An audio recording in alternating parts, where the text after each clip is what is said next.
तिवारी जैसा हो, मेरा नेता कैसा हो, राजू तिवारी जैसा हो, राजू राजन जिंदाबाद जिंदाबाद जिंदाबाद, जिंदाबाद जिंदाबाद जिंदाबाद, जिंदाबाद जिंदाबाद जिंदाबाद। नमस्कार, आप देख रहे हैं हमारे जो गोविंदगंज विधानसभा राजन तिवारी जो आर्य राज बाबा सोमेश्वरनाथ दर्शन करने के बाद यहाँ पहुँचे हैं और हम लोग जानकारी क्या कुछ पूछना तो पूछो। कुछ एक मिनट रुक जाइए, चलिए जल्दी पूछिए। हमारे आर्य राज में बाबा सोमेश्वरनाथ होते हुए हमारे राजन भैया यहाँ जो तमाम पब्लिक है, अगर इनसे सवाल करना चाहता हूँ कि तमाम आप जो पूजा कर और कुछ मीडिया के सामने कुछ बात को रखिए, जहाँ पर यहाँ पर फ्रेम में नज़र जो आ रहा है सभी कार्यकर्ता है गोविंदगंज विधानसभा। बोलिए, अभी पूजा करने हम थोड़ी ना आए थे, अभी तो भ्रमण कर रहे थे। वही तो बोलिए। और बाबा सोमेश्वरनाथ महादेव का मंदिर है, वहाँ तो 24 घंटा पूजा होते तो रहता है। गोविंदगंज जो है उनको जनता को क्या हो गया नहीं चलेगा नेशनल पर आप नहीं चल पाएगा। हम लोग 1 लाख वोट से राजन तिवारी को जिताने जा रहे हैं।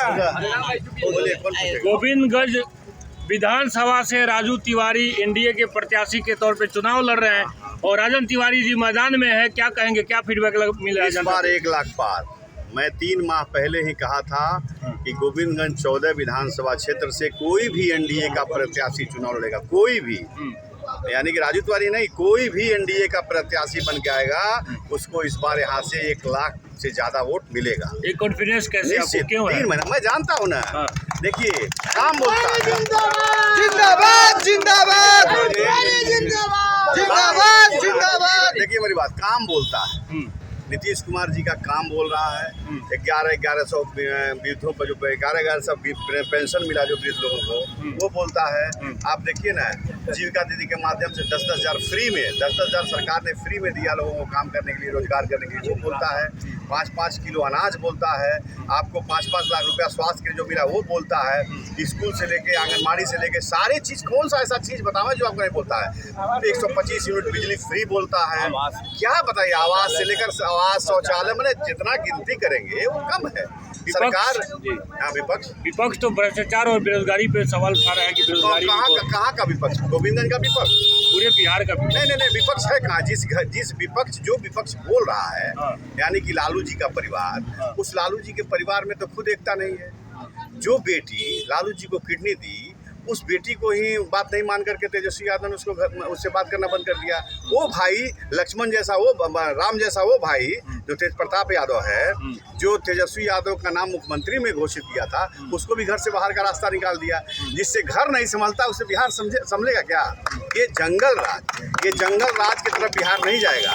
बिहार विकसित बिहार हो रहा है और विकसित बिहार पुनरावृत्ति जंगल राज का नहीं करेगा। नीतीश कुमार के नेतृत्व में पुनः सरकार एनडीए की बनेगी। इस 2025 में 14 तारीख को जब मतगणना का दिन है, 14 तारीख 11 का वोट पड़ेगा और 14 तारीख को मतगणना का दिन है। जब मतगणना खुलेगा तो देखिएगा पूरे बिहार में एनडीए मैं।